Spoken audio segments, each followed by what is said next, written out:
आज नया लेख है एक, जो भावकण 17 से लिया गया है और इस लेख का शीर्षक है सागर में गागर और इसको लिखा है सुलोचनाबाई बगड़िया ने अर्थात मौसी जी ने। तो सागर में गागर, यह पढ़ते ही ऐसा लगता है कि अक्सर हम तो सुनते हैं गागर में सागर, ये गागर में सागर भर गया या सागर आ गया गागर में समा गया। तो इस सागर में गागर ये क्या भाव बनता है समझ नहीं आता है। तो यही लगा कि गागर में सागर आने के पहले गागर को सागर में पहुंचना पड़ेगा। जब तक गागर सागर के पास न पहुंचे, सागर में न पहुंचे, तब तक किस प्रकार से सागर गागर में आ सकता है। तो गागर का अर्थ तो हम सब जानते ही हैं, एक साधारण प्राणी, और सागर का मतलब वो सर्वव्यापी परमात्मा। तो किस तरह इस छोटे से मानव शरीर में यह सर्वव्यापी परमात्मा आ जाता है। जो सर्वव्यापी है उसमें पहले से ही यह मानव विद्यमान है, उसके चारों ओर परमात्मा है। जिसको कहते हैं कण कण में परमात्मा है, उसी तरह है उसके तो चारों ओर, ऊपर नीचे बाएं दाएं सब तरफ है परमात्मा। वायु की तरह प्रवाहित हो रहा है, किंतु जब तक वो यह न समझे कि वही वायु मैं भीतर भी ले रहा हूं और मेरे भीतर भी परमात्मा समा रहा है, तब तक पता नहीं लगता। तो सागर में तो गागर है ही, किंतु अनुभव में कैसे आए कि इस गागर में भी सागर समा रहा है। तो कुछ ऐसा ही भाव शीर्षक पढ़ के बन रहा है। और देखते हैं मौसी जी क्या कह रहे हैं। शुरू करते हैं कि सागर में गागर कोई नई बात नहीं। गागर मिट्टी, सागर जल। गागर सागर में तैरती है, किंतु जल नहीं, रिक्त है। रिक्त गागर तरंगों के साथ उछलती है, फिर भी कुछ पाती नहीं, क्योंकि वह झुकी नहीं। गागर जब तक झुकती नहीं, तब तक सागर के जल को अपने में धारण नहीं कर पाती। जब झुकती है तभी अपने को जल से परिपूर्ण पाती है।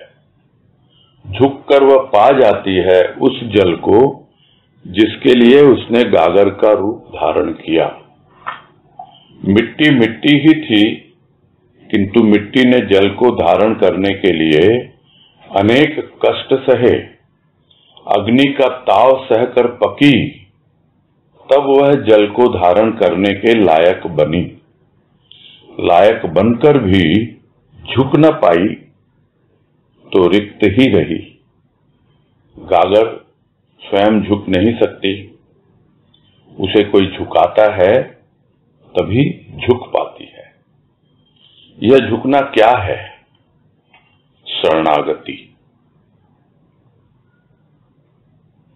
तो यहां कह रहे हैं कि सागर में गागर कोई नई बात नहीं है। नई बात इसलिए नहीं है क्योंकि सागर में गागर को भरने के लिए छोड़ा जाता है गागर को। गागर है क्या? यानी ये मिट्टी का बना हुआ एक घड़ा। उसी तरह यह शरीर है क्या? मिट्टी का बना हुआ है। और सागर है क्या? सागर है जल। तो जल जो है वो प्रभु का प्रेम और भाव का जल है। तो यह जो उदाहरण लिया गया है कि जब सागर में गागर जाती है तो ऐसी कोई विशेषता नहीं है, और वो गागर सागर में तैरती भी रहती है, किंतु भीतर से खाली है, जल नहीं है। जल नहीं है इसलिए उछलती है तरंगों के साथ। उसी तरह भीतर में प्रभु का भाव नहीं है, प्रेम नहीं है, इसलिए दुनिया के चलाए चलती है। जैसी भी समय की स्थिति परिस्थिति होती है उसके अनुसार दुख सुख की तरंगों में उछलती रहती है। यह गागर यानी यह मानव फिर भी कुछ पाती नहीं है। इसी तरह है चलता रहता है उसका जीवन, क्योंकि अभी भीतर जल नहीं है गागर के, यानी मनुष्य के भीतर अभी प्रभु के प्रेम और भाव का जल नहीं है। इसलिए संसार रूपी सागर अगर है भी, जो सर्वव्यापी है, चारों ओर है, उसमें लहरें उठती हैं समय के साथ, और उन लहरों के आधार पर ही मनुष्य ऊपर नीचे नीचे ऊपर हिचकोले खाता रहता है और जीवन बिताता रहता है। इसका कारण क्या है? इसका कारण है कि वो गागर अभी झुकी नहीं है। भीतर जल लेने के लिए स्वाभाविक है उसको झुकना पड़ेगा, नहीं तो जल कैसे आएगा उसके भीतर।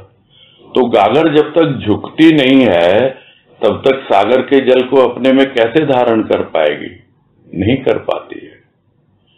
हाँ, जब झुक जाती है तभी उसे अनुभव होता है कि हाँ, अब सागर का जल धीरे धीरे उसके भीतर भर रहा है और वो जल से अपने आप को परिपूर्ण पाती है, पूरी तरह भर जाती है। वैसे ही जब झुकता है प्राणी तो पूरी तरह से प्रभु के प्रेम और भाव को अपने भीतर पाने लगता है। तो झुककर वह पा जाती है उस जल को जिसके लिए उसने गागर का रूप धारण किया। यानी मनुष्य जीवन जो मिला उसको, मानव का रूप मिला, एक गागर के रूप में वो आया, तो झुककर वो पा जाता है, यानी अपने जीवन की सार्थकता को समझ जाता है। इसी के लिए उसने गागर का रूप धारण किया था, इसीलिए उसने मानव का रूप धारण किया था। समझ नहीं पाता। मिट्टी तो मिट्टी ही है, तो किस प्रकार से वो गागर बनी?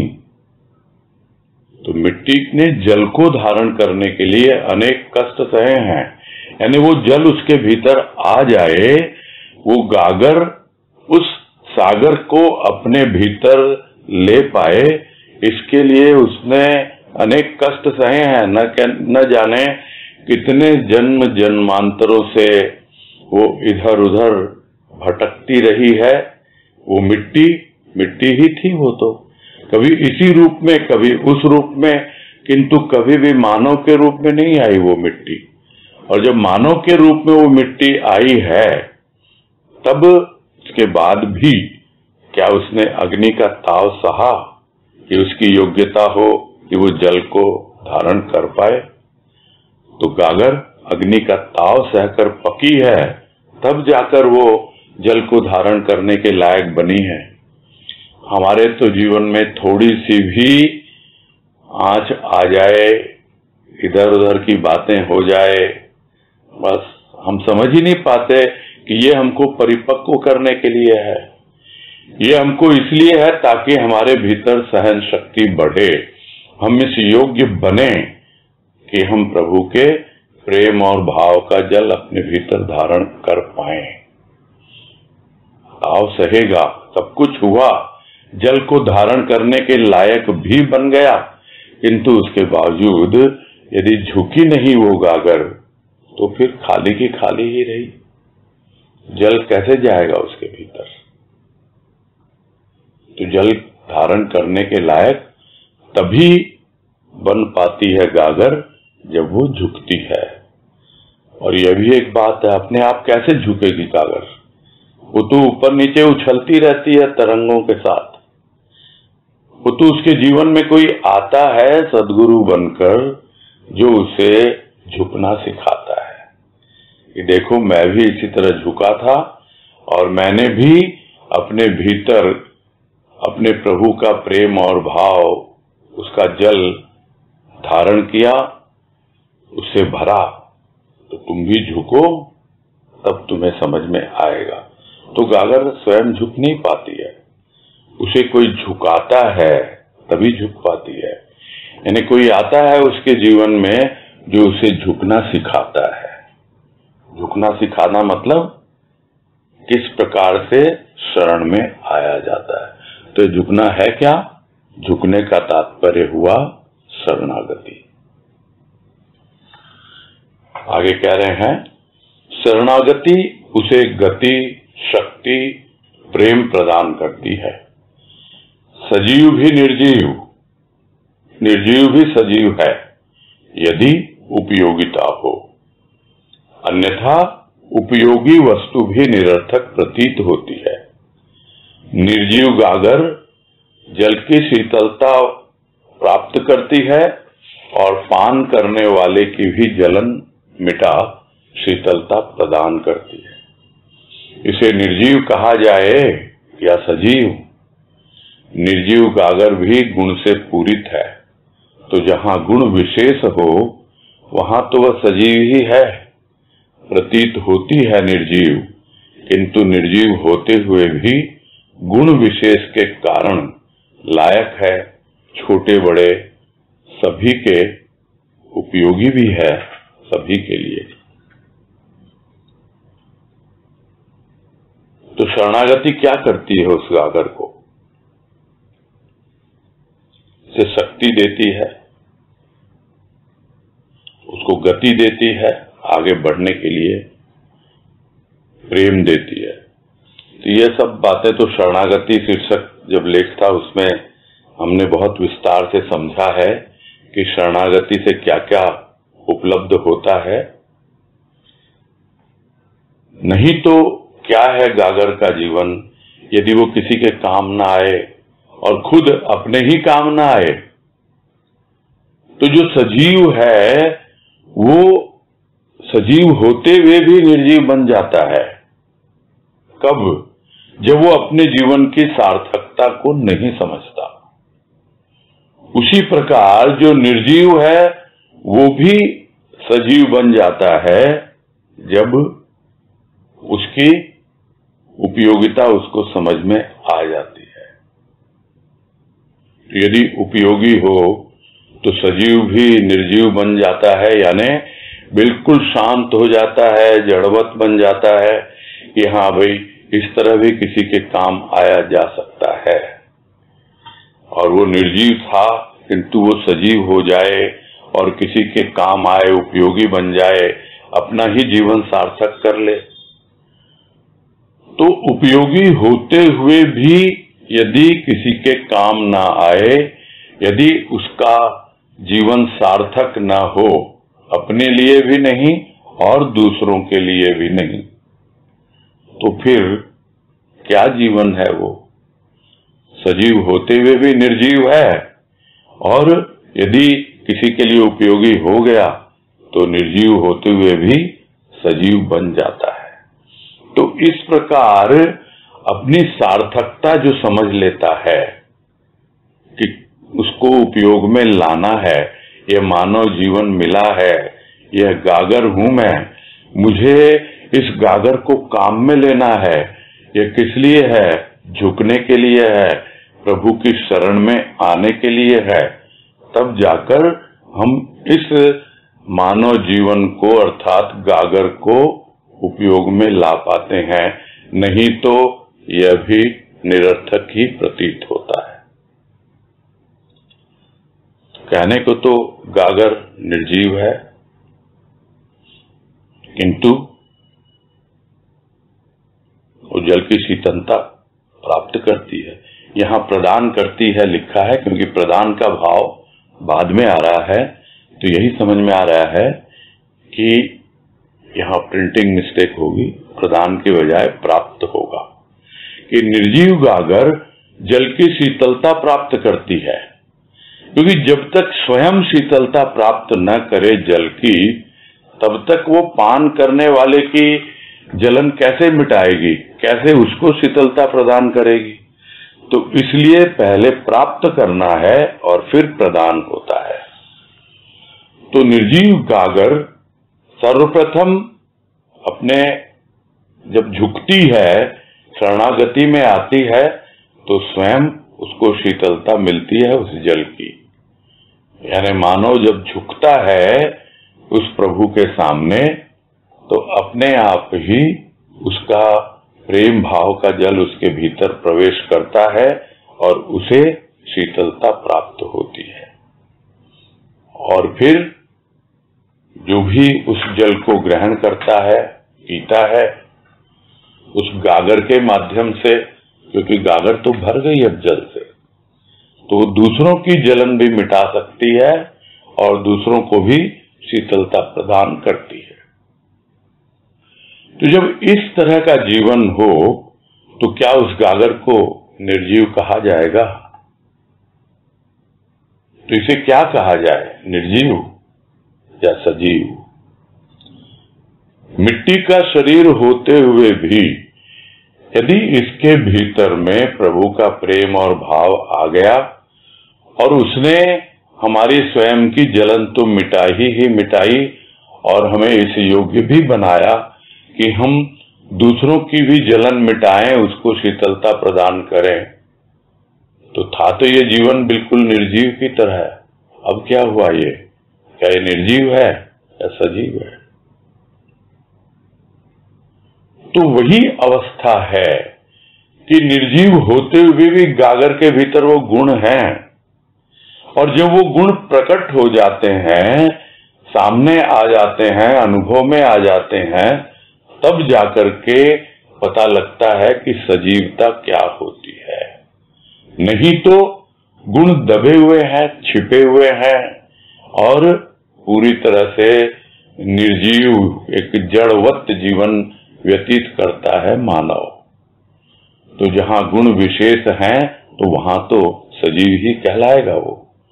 हो सकता है गागर लगे कि निर्जीव है, किंतु निर्जीव होते हुए भी क्या है, गागर लोगों की प्यास बुझाती है, जलन मिटाती है, शीतलता प्रदान करती है, ये गुण तो है ना। उसी तरह कोई भी लगे कि निर्जीव है, किंतु निर्जीव होते हुए भी यदि वो अपने गुणों का सदुपयोग करता है, वो अपने जीवन को सार्थक कर लेता है। तो गुण विशेष के कारण वो लायक है, छोटे बड़े सभी के उपयोगी भी है, सभी के लिए तो सबके लायक है, सभी के उपयोगी है वो, यदि उसके भीतर वो गुण प्रकट हो जाए और गुण को वो अनुभव कर पाए। तो प्रथम अनुभव करेगा, फिर उसको काम में लेगा, तब जाकर के वो सभी के लिए उपयोगी होंगे। छोटे के लिए, बड़े के लिए तो बाद में होंगे, सबसे पहले तो अपने लिए होंगे, खुद के लिए। तो गुणों को प्रकट करना, गुणों से परिचित होना, तो भले ही लगे कि एक गागर है, निर्जीव है, किंतु वो अपने जीवन को सार्थक कर रही है। वैसे ही कोई कैसा भी हो, जब वो अपने जीवन को सार्थक करता है, वो अपने गुणों को प्रकट करके तभी वो सबके लिए उपयोगी बन जाता है। आगे कह रहे हैं, एक सजीव मानव जो न गुण व्यक्त कर पाया, न सार तत्व को, गुणातीत को पाना तो बहुत दूर, सजीव मानव में गुण है, फिर भी वह निर्जीव ही बना रहता है। सजीव मानव गागर बनकर झुक पाता सागर रूप प्रभु के चरणों में, तो क्या से क्या होता। मनुष्य आनंद सागर में वास करता है, फिर भी खाली है, भरे भी कैसे अपने में प्रेम जल, क्योंकि झुक न पाया।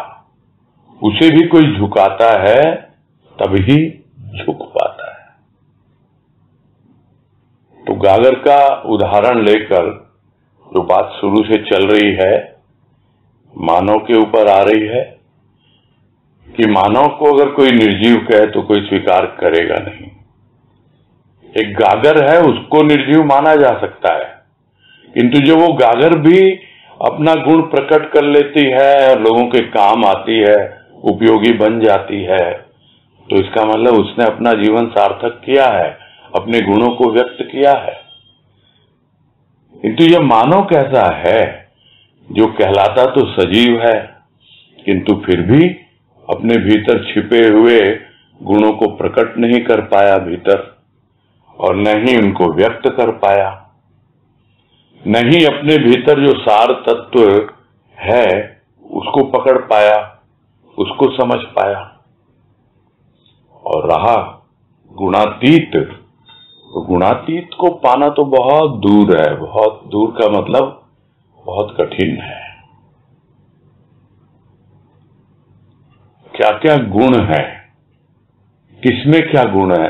तो प्रकृति की बात अगर करें तो हम सब जानते हैं कि प्रकृति के 3 गुण हैं, किंतु यह तो बहुत सीमित उसका एक विश्लेषण कहलाएगा कि 3 गुण हैं।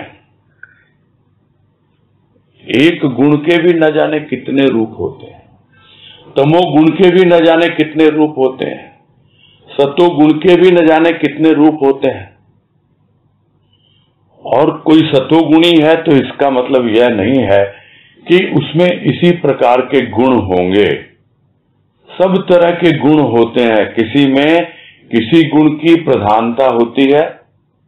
कोई बहुत ज्यादा करुणा कर सकता है, दया कर सकता है, कोई बहुत जल्दी भीतर से गदगद हो जाता है, पिघल जाता है, कोई बहुत जल्दी प्रभु के नाम के सुमिरन में मगन हो जाता है। तो सबके अपने अपने गुण हैं, सब सतोगुणी, किंतु उन गुणों को अनुभव करना कि किस गुण की मुझ में विशेषता है, और उस विशेषता को अनुभव करके उसको प्रकट करना, अपने भीतर प्रकट करना। Recording in progress. हाँ, तो बात ये हो रही थी, जो गुण है मानव के भीतर, वो सजीव मानव, उसके भीतर गुण है, हम सब जानते हैं। और उन गुणों को खुद के भीतर में विकसित करना, और विकसित करके फिर उनको व्यक्त करना। कोई चीज विकसित होती है तो धीरे धीरे अपने आप ही वो व्यक्त भी होने लगती है। जिस तरह है कली है, वो विकसित होती है तो अपने आप ही उसका जो गुण है वो प्रकट होने लगता है, यानी उसकी सुगंध, उसकी कोमलता, उसकी सुंदरता सब अनुभव में आने लगती है। तो व्यक्त होना या व्यक्त करना वो तभी संभव है जब उन गुणों का विकास हो। तो सजीव है तो उसको क्यों नहीं कर पाया उन गुणों को, और फिर सार तत्व को कि किस प्रकार से, जैसे कली है वो जुड़ी हुई है पेड़ के साथ और पूरा रस लेती है नीचे मूल से, तब जाकर के समझ पाती है कि सार क्या है। और गुणातीत होना यानी अपना जीवन पूरा सार्थक करके गुणों के परे चले जाना, यानी तीनों गुणों के परे, जहां पर तमोगुण, रजोगुण, सतोगुण कुछ भी नहीं, यानी सूक्ष्म प्रकृति के भी पार चले जाना। तो वहां तो बहुत दूर की बात है। ये तो है, सजीव मानव में गुण है, किंतु उस पर ध्यान देता नहीं है, इसलिए वो निर्जीव ही बना रहता है। यदि गागर से कुछ प्रेरणा लेता वो सजीव मानव, उसकी तरह झुक पाता सागर रूपी जो प्रभु है उनके चरणों में, तो फिर जीवन ही बदल जाता उसका। तो मनुष्य वास तो करता है इस आनंद सागर में, भले ही लोग इसे भव सागर कहते हों, किंतु संत जन इसको आनंद सागर ही कहते हैं। और गुरुदेव तो कहा भी करते थे कि ये क्या है, ये आनंद मनाने के लिए तो आया है यहाँ। कहां से आया? आनंद धाम से आया, आनंद मनाने के लिए आया और फिर वापस उसी आनंद धाम में पहुंच जाएगा। तो यह आनंद धाम है, आनंद सागर है, आनंद मनाने के लिए आया है। और उसके बावजूद भी यदि खाली है वो, तो कैसे भरे उस प्रेम जल को, भाव जल को अपने भीतर कैसे भरे? झुकना है, सीधी सी बात है। तो क्योंकि झुक नहीं पाया इसीलिए वो खाली का खाली रह गया और अपने आप झुक भी नहीं पाता है।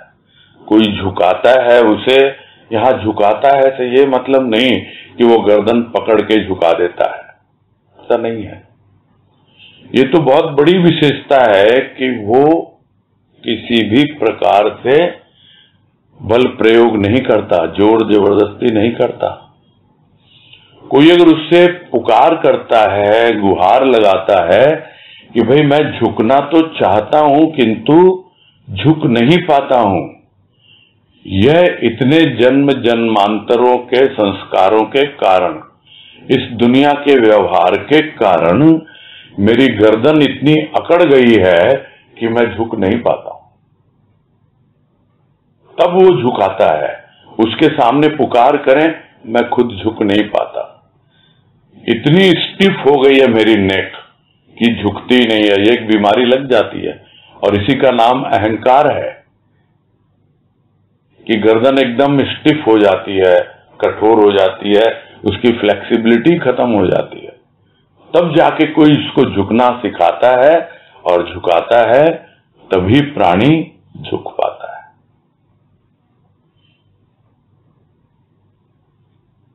आगे है, कहा जाता है मनुष्य सृष्टिकर्ता के हाथ की कठपुतली है, जैसे वह नचाता है वैसे ही नाचता है। नाचता है फिर भी समझ नहीं पाता कि मैं कैसे नाच रहा हूं या मुझे कोई नचा रहा है। यदि समझ पाता तो निरर्थक नाच तो बंद हो जाता। होता वही मीरा के शब्दों में कि मैं तो गिरधर आगे नाचूंगी। नाच प्रभु के सम्मुख होता। प्रथम अवस्था में नाच सुख का, दुख का, निरर्थक उद्विग्नता का। पहचानने के बाद नाच आनंद का। इसीलिए तो कहा सागर में गागर फिर भी खाली है।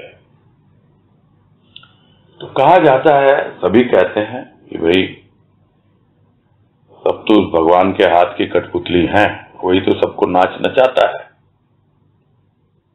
जैसा नचाता है वैसा ही नाचना पड़ता है। नाचना न भी आए तो भी नाचना पड़ता है।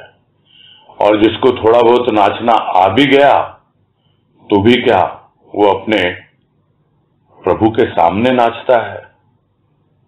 तो नाचता है फिर भी समझ नहीं पाता कि कौन मुझे नचा रहा है और वास्तव में क्या मैंने नाचना सीख लिया है कि कैसे नाचा जाता है।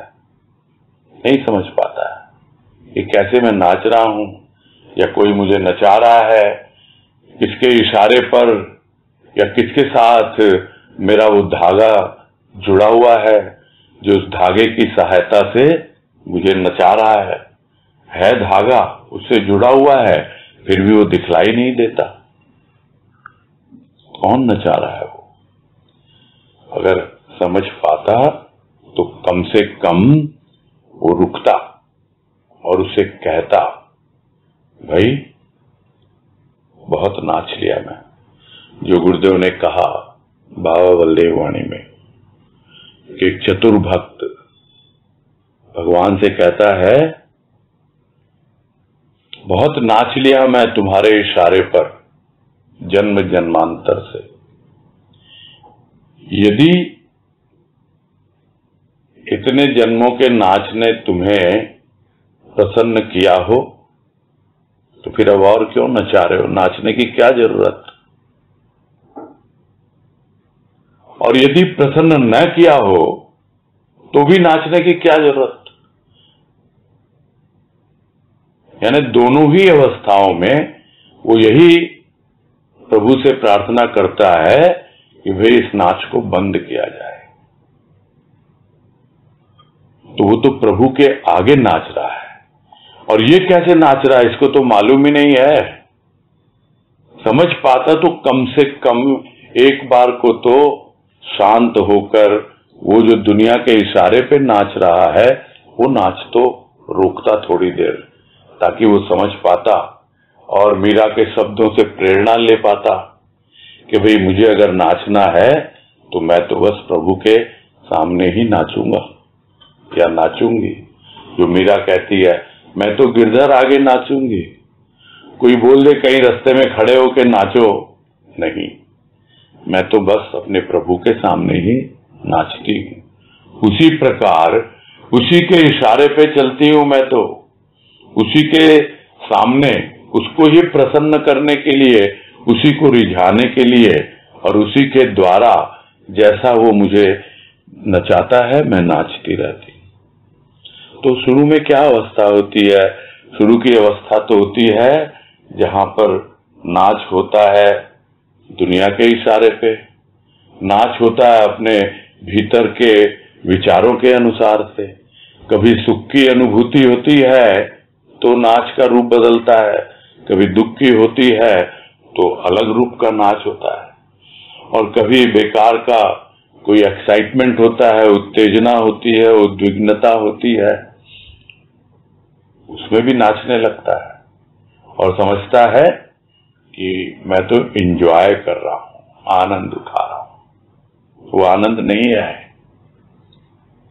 वो नाच एक अलग नाच है। वो हो सकता है शरीर को स्वस्थ रखे कुछ हद तक, किंतु वो भीतर जिसको समझ रहा है कि मैं बहुत प्रसन्न होकर नाच रहा हूं, वो प्रसन्नता नहीं है, वो निरर्थक उद्विग्नता है, एक्साइटमेंट है वो, जिसके कारण वो डांस कर रहा है। तो ये सब पहचान लेता है जब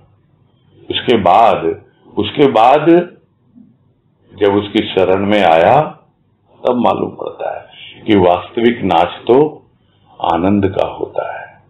तो प्रथम अवस्था में नाच होता है सुख का, दुख का, निरर्थक उद्विग्नता का, और जब पहचान लेता है कि ये मैं ऐसे ही नाच रहा हूं, व्यर्थ में ही, ये तो निरर्थक है, तो वो नाच बंद हो जाता है और फिर दूसरा नाच प्रारंभ होता है अपने प्रभु के सामने, और वो नाच आनंद का होता है।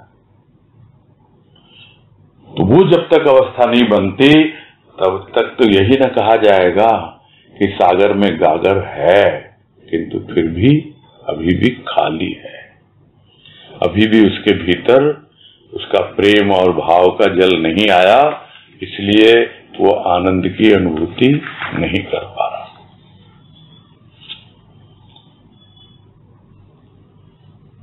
आगे कह रहे हैं खाली क्यों रहा? समझ न पाया संसार की सार्थकता को।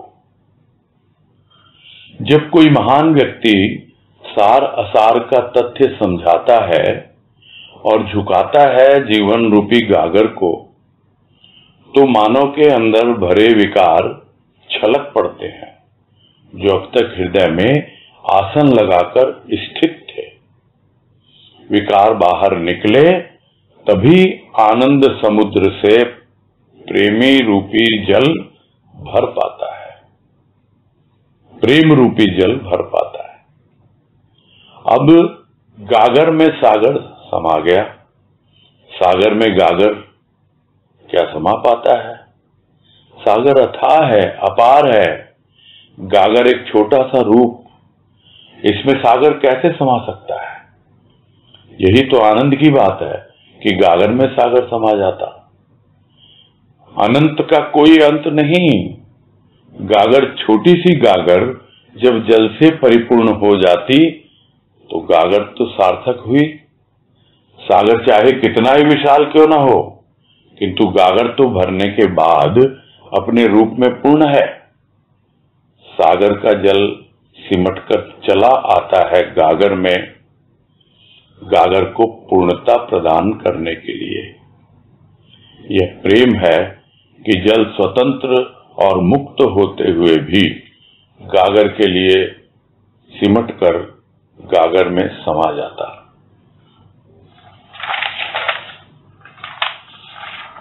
यही कह रहे हैं कि अब तक खाली क्यों रहा। इसीलिए रहा क्योंकि न तो वो स्वयं समझ पाया, और अगर कोई समझाया भी तो भी उसकी ओर ध्यान नहीं दिया कि ये संसार असार नहीं है, इस संसार में बहुत सार है। संसार की सार्थकता को समझना, अपने जीवन की सार्थकता को समझना। तो कोई आता है महान उसके जीवन में जो बताता है इस संसार में क्या सार है और क्या असार है। तो इन बातों को जब वो समझने लगता है और अपने जीवन रूपी गागर को झुकाता है, कहां? सागर में, यानी उस महान के चरणों में, तो मानव के अंदर जितने भी छिपे हुए थे वो विकार, वो न निकलेंगे ना। पहले वो समझ रहा है कि खाली है, किंतु क्या वो खाली है? उसके भीतर वो कहां कहां छिपे हुए हैं, वो विकार कहां कहां चिपके हुए हैं, वो समझ नहीं पाता है। तो मानव के अंदर जो विकार थे भरे हुए, वो बाहर छलक पड़ते हैं। वो अब तक हृदय में आसन लगाकर बिल्कुल बैठे हुए थे, तो जैसे ही बाहर निकले विकार, तभी उसको अनुभव में आया कि यह जो आनंद समुद्र है, उसमें से पूरा आनंद प्रेम और भाव के रूप में मुझ में समा रहा है। तो खाली होना है। जो खाली समझता था अपने आप को, वो खाली किससे था? वो खाली था प्रेम और भाव से। वास्तव में वो खाली नहीं था, उसके भीतर विकार भरे हुए थे। और क्योंकि वो झुकने को तैयार नहीं था, अपने आप को प्रेम और भाव के जल से भरने को तैयार नहीं था वो गागर, इसी वजह से वो विकार भी बाहर नहीं निकल पा रहे थे। तो विकार बाहर निकले और तभी आनंद समुद्र से प्रेम और भाव रूपी जल उसके भीतर समा पाता है। तो अब क्या हुआ? अब उस गागर में पूरी तरह सागर समा गया। गागर में सागर समा गया और सागर में गागर समा गया, किंतु अब भी दोनों का अस्तित्व बना हुआ है। तो क्या सागर में गागर समा पाता है? अरे वो सागर तो अथाह है, अपार है। जब तक यह गागर रूपी शरीर है, तब तक समा कर भी उसमें कितना समाया? सागर तो अथाह है, अपार है, दिखता है कितना व्यापक है। और गागर यह तो इसमें ही आबद्ध है, इस मिट्टी के शरीर में, यही तो एक छोटा सा रूप है। तो इसमें सागर कैसे समा पाएगा? प्रश्न उठ सकता है ये कि भाई गागर में सागर कैसे समाएगा? बस यही तो मजे की बात है कि गागर में सागर समा जाता है। कैसे समाता है? कहने को तो वो पूर्ण है, अथाह है, असीम है, अनंत है, उसका कोई अंत नहीं। और ये गागर या तो छोटी सी गागर है, किंतु जब वो पूरी तरह से जल से भर जाती है, यानी प्रभु का प्रेम और भाव जब पूरी तरह उसके अंतःकरण में भर जाता है, तब जाकर वो भी पूर्णता को उपलब्ध हो जाती है वो गागर। और अपना जो गागर नाम है उसका, उसको वो सार्थक करती है, यानी अपने मानव जन्म को सार्थक करती है वो गागर। है तो छोटी सी गागर, किंतु जब जल से परिपूर्ण हो जाती है, तब जाकर ही गागर सार्थक होती है। तो सागर चाहे कितना ही विशाल हो, किंतु गागर तो भरने के बाद अपने आप में पूर्ण हो जाती है। तो वो सागर, उसमें क्या कोई कमी आई? वो भी पूर्ण है, उसमें कोई कमी नहीं आई, वो भी पूर्ण है। और गागर, उसमें कमी थी, लेकिन जब वो भर गई उससे, तो वो भी पूर्ण हो गई। तो यही तो विशेषता है पूर्ण की। और जो हम अक्सर अपनी सत्संग में जो एक श्लोक बोला करते हैं, हरिओम पूर्णमदः पूर्णमिदं पूर्णात् पूर्णमुदच्यते पूर्णस्य पूर्णमादाय पूर्णमेवावशिष्यते। इसका सार रूप यही है कि वो पूर्ण है, और वो पूर्ण, उसमें से जो कुछ भी निकाला जाता है, जो भरा जाता है, वो पूर्ण ही होता है। उससे उस पूर्ण में कोई कमी नहीं आती है। और जो पुनः है उसको समर्पित होता है, उससे वो पूर्ण ही बना रहता है, उसमें कोई बढ़ोतरी भी नहीं होती है। क्यों नहीं होती है? जो अभी बात आई कि सागर अपने आप में पूर्ण, गागर अपने आप में पूर्ण, दोनों पूर्ण। किंतु जब तक ये माटी की देह है, तब तक दोनों का अलग अस्तित्व है। जिस दिन यह माटी नहीं रहेगी, गागर नहीं रहेगी, तब वो गागर भी सागर में ही समा गई। यानी जल में कुंभ, कुंभ में जल है, भीतर बाहर एक समान, जो कबीरदास ने कहा। उसी तरह भजन की पंक्ति याद आ जाती है इसी भाव में कि तुझ में मिला हमें भाव का सागर, गागर में न समाए।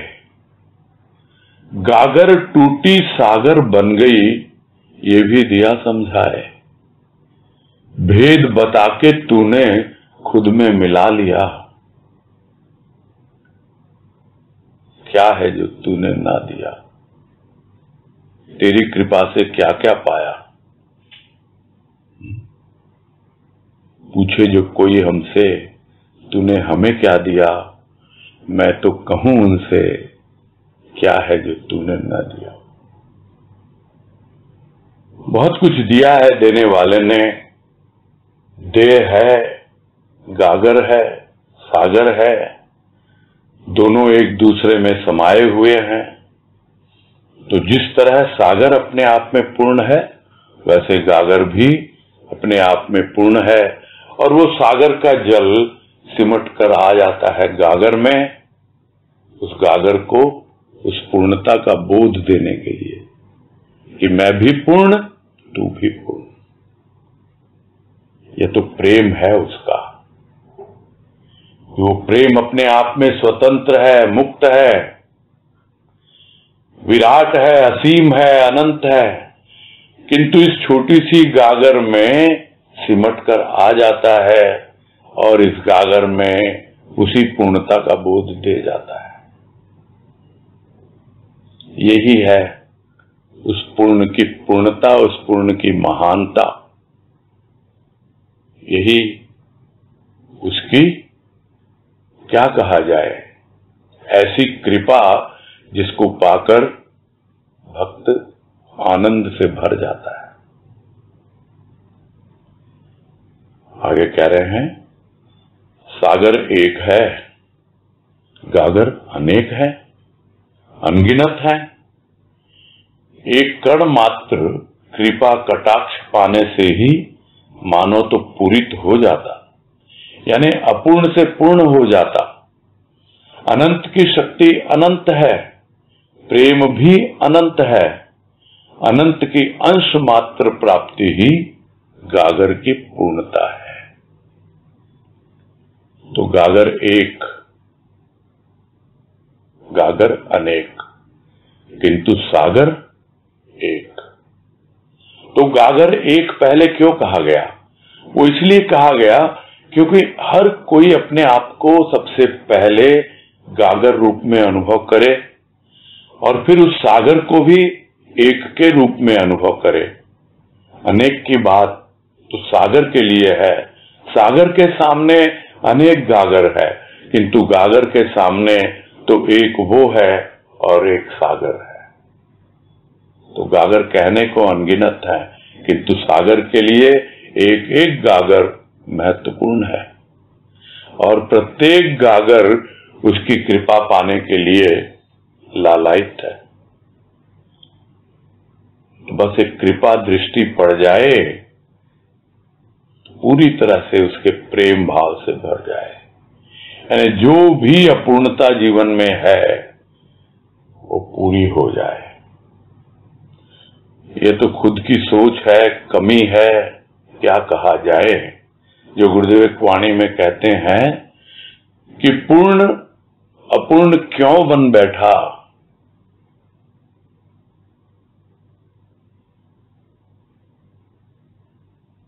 क्यों बन बैठा, यह सुख दुख का खेल है। जब तक सुख दुख में रमा रहेगा तब तक अपूर्णता रहेगी। जिस दिन उसके प्रेम और भाव का आनंद पूरी तरह से समा जाएगा तो फिर वो अपूर्ण नहीं रहेगा। फिर एक जगह कहते हैं कि पूर्ण को पूरक क्या, पूरक है तो अधूरा है। यानी अधूरापन इसीलिए लग रहा है क्योंकि अभी तुम्हें और चाहिए पूरक, यानी जिसके द्वारा पूरा किया जाए, वो खालीपन को भरा जाए। किंतु जिस दिन प्राणी समझ लेता है कि जिस रूप में भी वो है वो मेरे भीतर है, लोग कहेंगे अभी आधा भरा हुआ है, कोई कहेगा आधा खाली है, दोनों की अपनी दृष्टि है। किंतु एक दृष्टि यह भी है कि वो भरा हुआ है। कैसे भरा हुआ है? आधा जल से भरा हुआ है और आधा हवा से भरा हुआ है, वायु से भरा तो हुआ है। तो ये अपनी अपनी दृष्टि है। जो हर अवस्था में अपने आप को पूर्णता का बोध पाता है, अनुभव करता है कि वो पूर्ण मुझ में समाया हुआ है। ये तो अनंत की शक्ति है, उसकी कृपा दृष्टि होती है, पड़ती है, सब कुछ समझ में आ जाता है, अपूर्ण से पूर्ण बन जाता है और फिर प्रेम और भाव से परिपूर्ण हो जाता है। बस एक अंश मात्र भी मिल जाए, एक बूंद भी मिल जाए ना सागर की, तो ये गागर भर जाए। हमारी क्या क्षमता है, क्या कैपेसिटी है हमारी? क्या हम सागर पी सकते हैं? नहीं, हमको तो एक बूंद ही काफी है तृप्त होने के लिए। और यही है भक्त की पहचान कि अनंत का एक अंश मात्र भी प्राप्त हो जाए तो वो गागर अपने आप में पूर्णता का बोध पा जाए।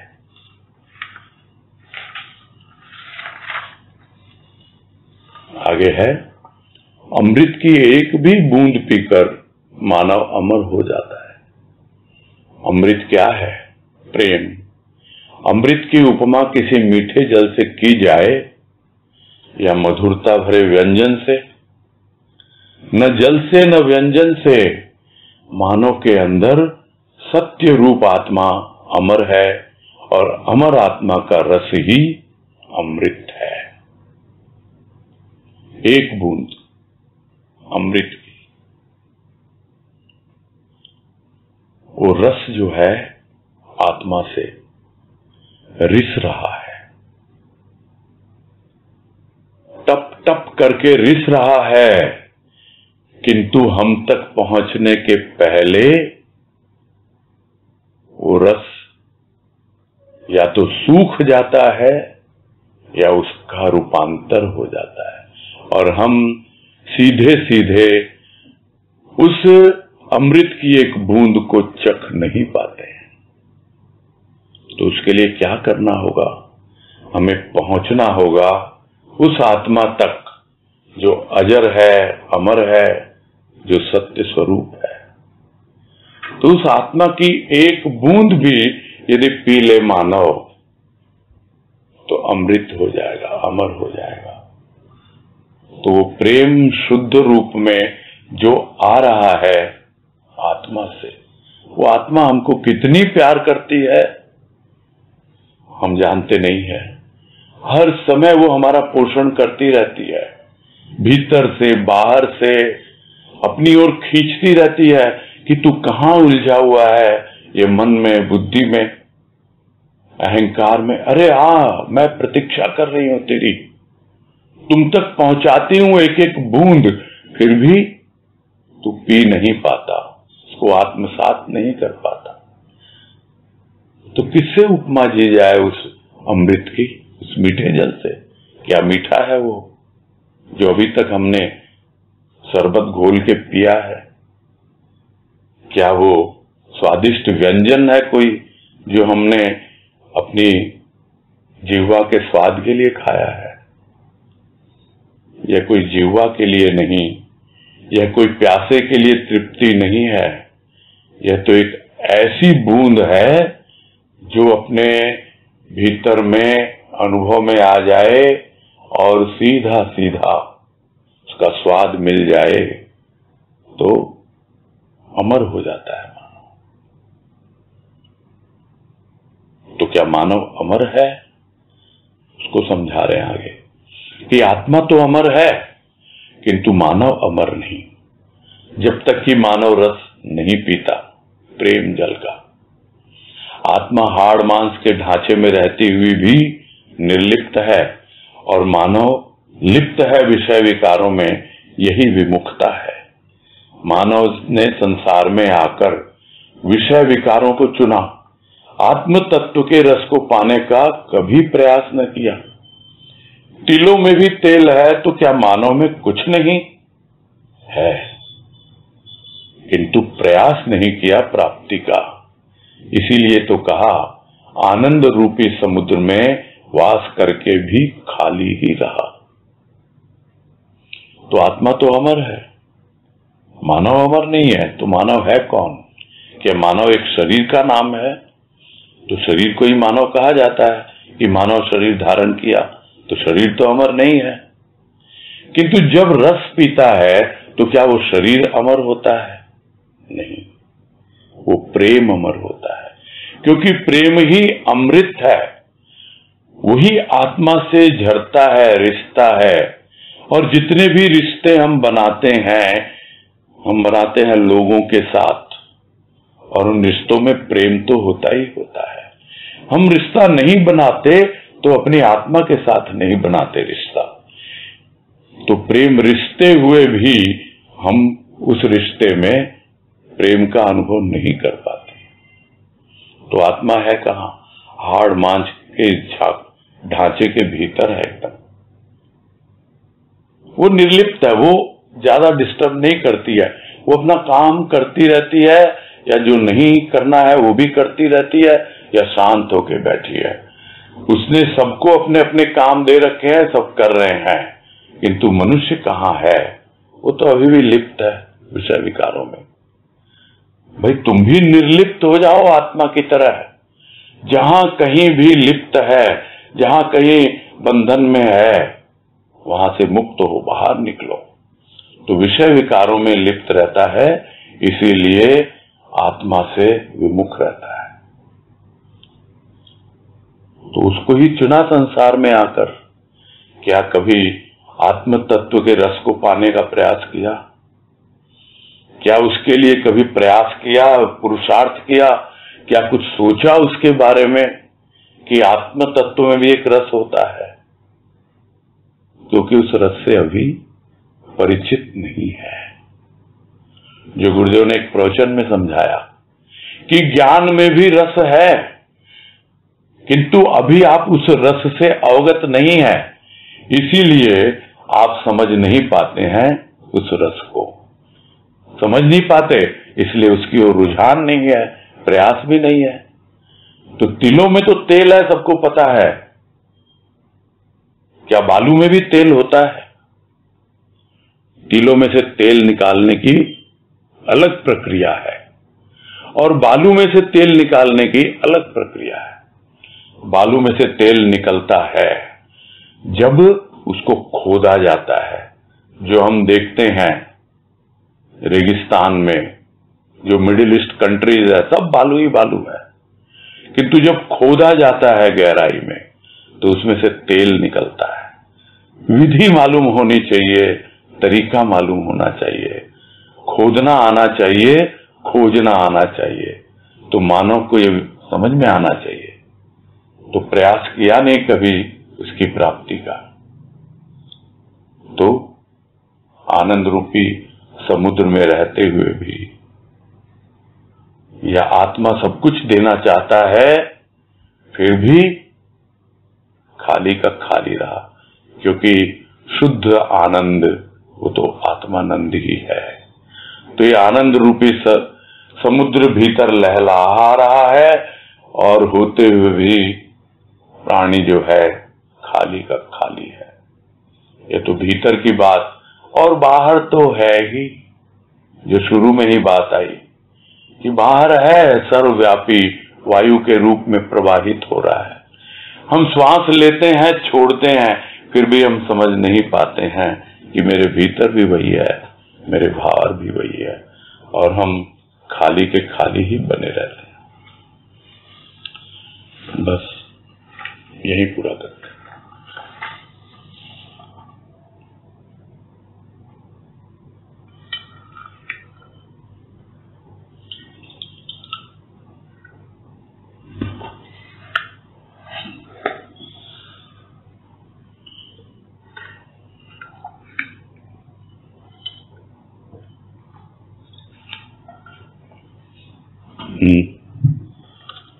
नीतू गुप्ता। हरिओम भैया। हाँ हरिओम, बोलिए। हाँ, जैसे कल प्रकाश की बात आई कि जिसके जीवन में प्रकाश ही प्रकाश होता है, तो मन में यही प्रश्न आया कि उसके जीवन की दिनचर्या कैसी होती है। मतलब वो सोता नहीं है।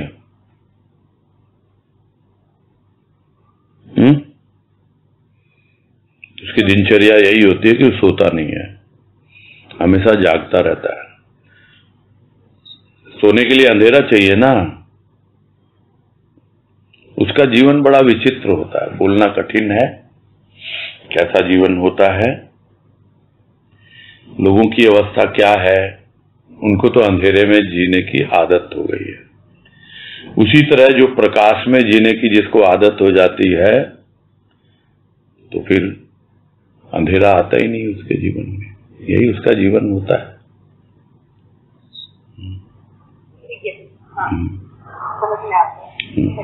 हाँ हरिओम। सुनीता जालान।